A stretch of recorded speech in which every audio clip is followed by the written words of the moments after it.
Gentili signore e signori, l'informazione di Canal Furlan anche oggi è con voi. Notizie, servizi e approfondimenti dal...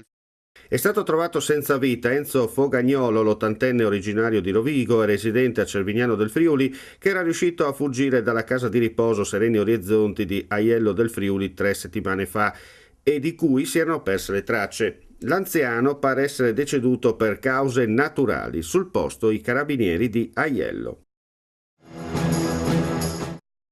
La polizia di Trieste ha arrestato nella notte a Mestre 4 criminali appartenenti a una banda specializzata in furti nelle abitazioni, esperti nell'apertura di porte blindate. Le indagini sulla banda, composta da cittadini georgiani, erano partite dopo un furto avvenuto a Trieste in aprile. Gli investigatori della squadra mobile si erano insospettiti per l'assenza di effrazioni e il 3 aprile hanno intercettato un'auto con 2 georgiani arrestati per documenti falsi. Previsioni di traffico critico caratterizzeranno sin da oggi e per tutto il weekend il primo del controesodo sulle autostrade A23 in direzione Nodo di Palmanova e su tutta l'A4 in entrambe le direzioni. Lo riferisce Autovie Venete, precisando che l'incremento dei flussi è già cominciato nella giornata odierna. La Guardia Costiera ha elevato negli ultimi 10 giorni oltre 20 multe per eccesso di velocità in mare in Friuli Venezia Giulia.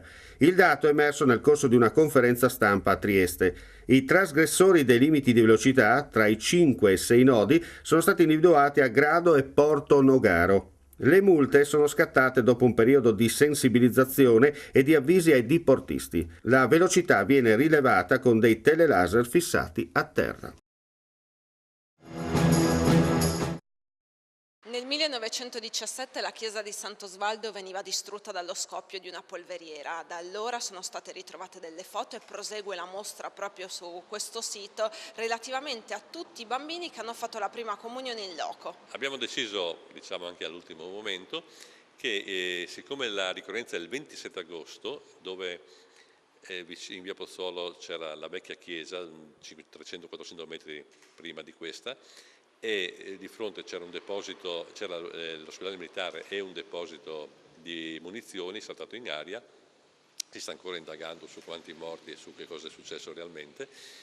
Allora, siamo riusciti tramite Civici Musei, il Genio Militare, ad avere alcune foto, fare un pannello apposito dentro alla nostra mostra qui in Cappella e domenica 31 agosto alle 8:30 ci sarà una messa celebrata da Don Ezio in suffragio dei morti e di questo bruttissimo avvenimento, dove moltissime case sono state scoperchiate, 26 morti di Sant'Osvaldo accertati e 1500 sfollati, una cosa impressionante per quegli anni.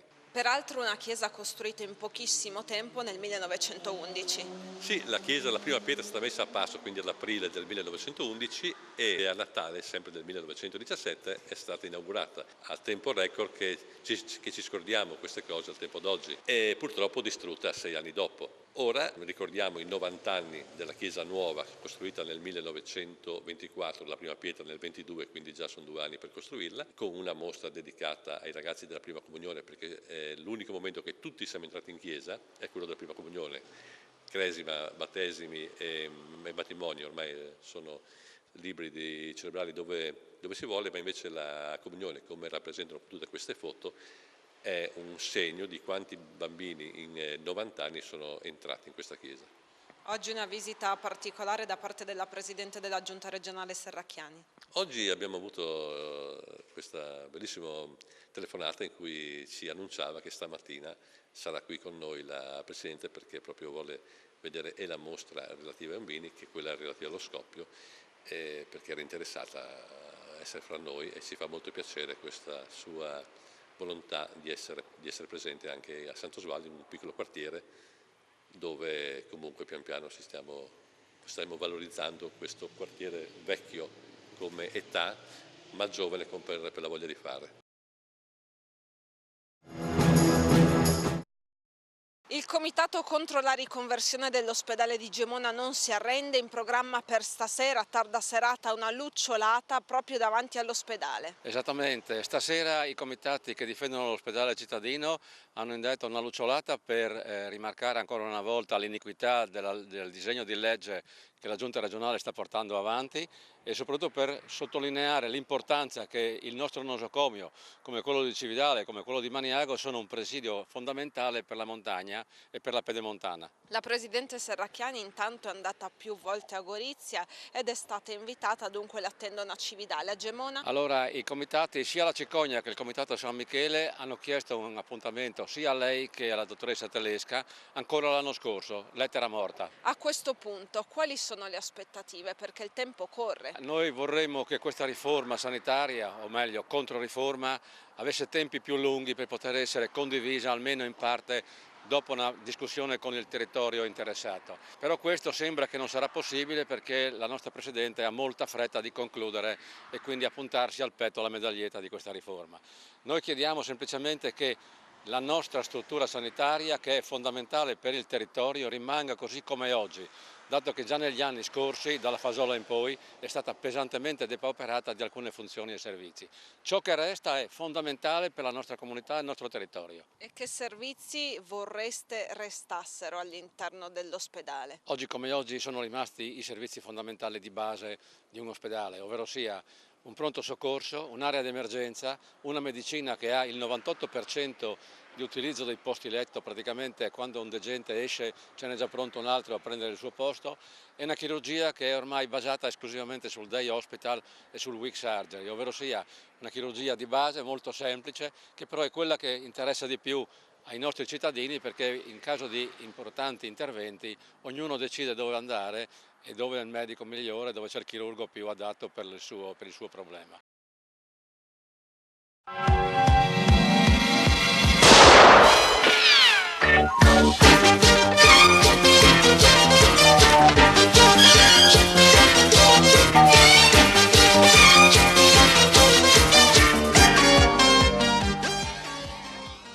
Ci troviamo all'esterno dell'aeroporto Amedeo Duca d'Aosta di Gorizia, da qualche giorno chiuso per pericolo da parte dell'ENAC, che dopo 20 anni si accorge che qui a Gorizia ci sono probabilmente dei residuati bellici. Sta di fatto che però l'aeroporto è stato chiuso, la città no. Effettivamente l'aeroporto è stato chiuso perché dicono per motivi di pubblica incolumità, e questa pubblica incolumità è dovuta al fatto che qualche persona ha detto che ci sono dei residui bellici e poi, non essendo contenta della motivazione, ha aggiunto che vi sono edifici pericolanti e non essendo ancora stata sufficientemente convincente, ha detto che anche c'è un pericolo per i pedoni che vengono a correre a fare intorno all'aeroporto. Senta, da semplice cronista di provincia, viene la domanda, viene spontanea, no?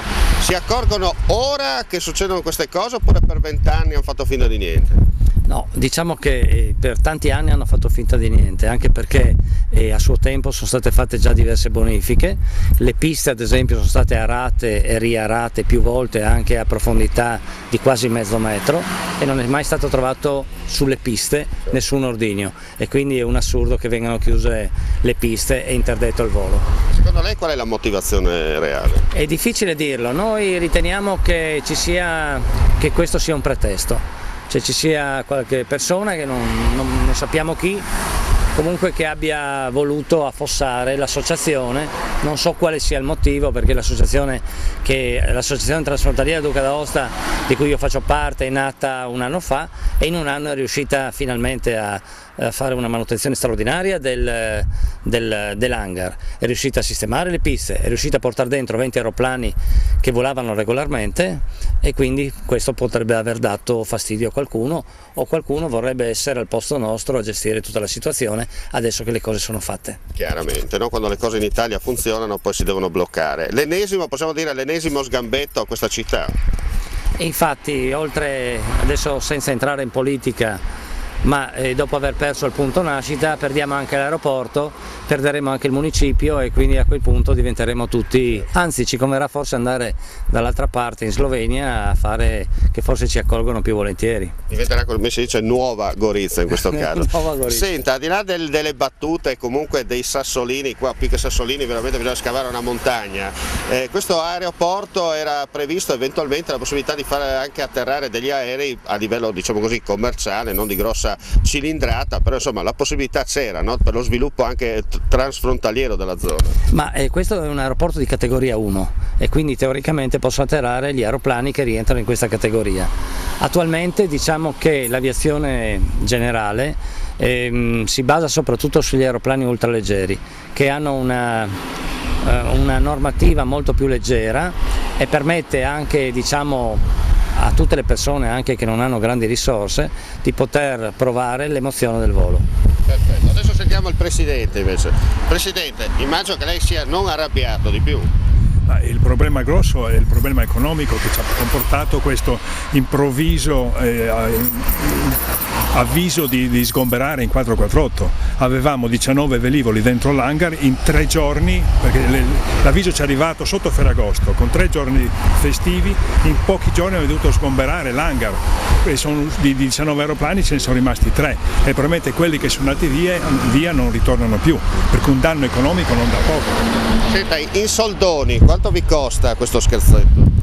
In soldoni faccia conto che ogni velivolo paga mediamente 1 miliardo di euro all'anno, sono tutti, che ne perdiamo 10 aeroplani sono 10.000 euro, per noi 10.000 euro sono tanti perché abbiamo dei costi elevatissimi, è già difficile se riusciamo ad andare alla pari. Certo. L'ENAC immagino vi abbia risposto non solo per mezzo stampa ma anche come si dice, in versione cartacea, o vi ha anche magari fatto una telefonata? No, ecco, infatti quello che contestiamo sono anche e soprattutto i tempi, perché in passato in occasioni del genere si organizzavano degli incontri prima in modo da poter colloquiare con gli operatori e stabilire insieme come procedere, i tempi e cosa doveva fare uno e cosa doveva fare l'altro.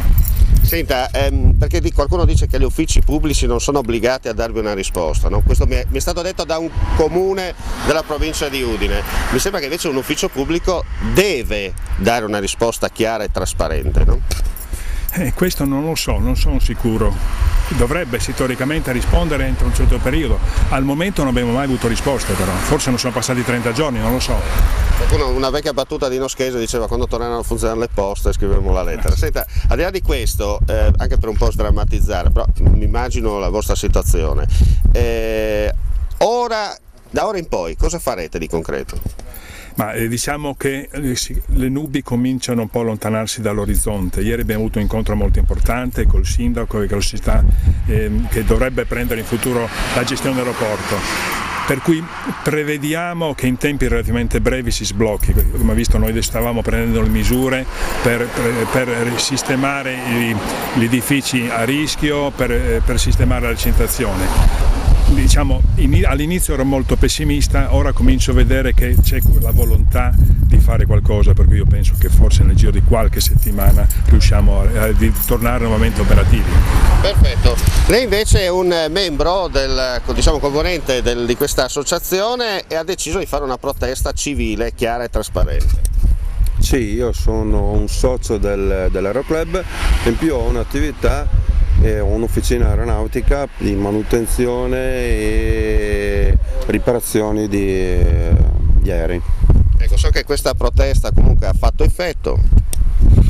Sì, insomma, sembra che le cose si sistemino, piano piano vado allo stesso passo dell'Aeroclub, diciamo, degli altri utenti.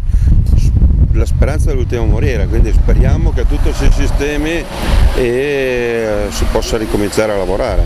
Senta, qualcuno qualche secolo fa spezzò le catene per ottenere i suoi diritti. Applicato a distanza di anni, bisogna tornare a questi livelli? In un paese civile? E purtroppo evidentemente sì. Vediamo se spezzando la catena risolviamo qualcosa. Manuela Botteghi, siamo qui all'ingresso dell'aeroporto Duca d'Aosta. io l'ho sentita prima parlare, per 40 anni ci ha, diciamo così, navigato qui dentro, no? Ha fatto jogging, feste, tutto quello che c'entra, ma in 40 anni nessuno si è accorto che qui ci sono delle bombe? Questa infatti è la prima domanda che ci siamo fatti, ma allora dico, siete dei, che ne so, dei disgraziati, ci avete fatto stare nel pericolo tutti questi anni, come mai ora dopo tutto questo tempo, cioè viene fuori che qua ci sono le bombe? Se ci sono ora c'erano anche prima, c'è qualcosa che non torna in questa vicenda? Posso confermare quello che lei dice, perché io per un anno ho fatto il carabiniere a Savogna di Sonzo e questo era territorio mio di competenza, ho girato parecchie volte qui dentro a fare servizio di pattuglia, non sono mai saltato per aria, per fortuna. Sì, per fortuna anche noi, a questo punto non so se siamo stati miracolati o se il miracolo invece è avvenuto adesso con questi sigilli e questo approssimativissimo lucchetto, se posso dire. Certo. Al di là del meteo e delle bizzarrie estive, cosa c'è sotto secondo lei? Ma ce lo stiamo chiedendo, devo dire la verità, cioè forse noi del Movimento 5 Stelle non siamo tanto bravi a fare i dietrologi, ma effettivamente abbiamo pensato a un po' di tutto, dalla speculazione edilizia a una manovra per bloccare, cioè, i progetti di recupero dall'aeroporto, a qualche dispetto fatto alle associazioni private che qua si stanno comunque dando da fare. Anche noi siamo come dire, mi permetta, siamo in Italia, è il paese dei sospetti per eccellenza. Sì, tra l'altro, va bene, dei sospetti anche di qualcos'altro. Noi chiediamo intanto, per incominciare, che il comune, che è il socio di maggioranza, convochi se non un consiglio comunale straordinario, anche se la cosa è piuttosto grave e importante, almeno la riunione della commissione partecipate, che è quella competente, perché vogliamo avere delle notizie dirette e di prima mano, cioè non credo che i cittadini e i loro rappresentanti debbano apprendere i fatti solo dai giornali, e per fortuna che ci sono, perché altrimenti non avremmo saputo niente di tutta questa vicenda. E ci chiediamo anche quindi, cioè, questo fulmine a ciel sereno, perché di questo si tratta, da dove è scaturito. Siete da parte della politica, diciamo, extra, e non solo, ultimamente troppi voli pindarici su Gorizia, no? Ma Gorizia soffre da sempre, da una parte dell'immobilismo più totale, e del resto, guarda, l'aeroporto è proprio simbolico, paradigmatico di Gorizia, cioè o il nulla, oppure dei progetti faraonici che si sa già in partenza che non potranno essere attuati. Manca oggettivamente, quella giusta via di mezzo che tiene conto delle risorse e delle possibilità, che ci sono reali, quindi un po' più di concretezza non guasterebbe. Certo. Ilaria Del Zovo, invece, che si trova in regione, cosa ci racconta? Ma anche per me è stato un fulmine a ciel sereno questa cosa.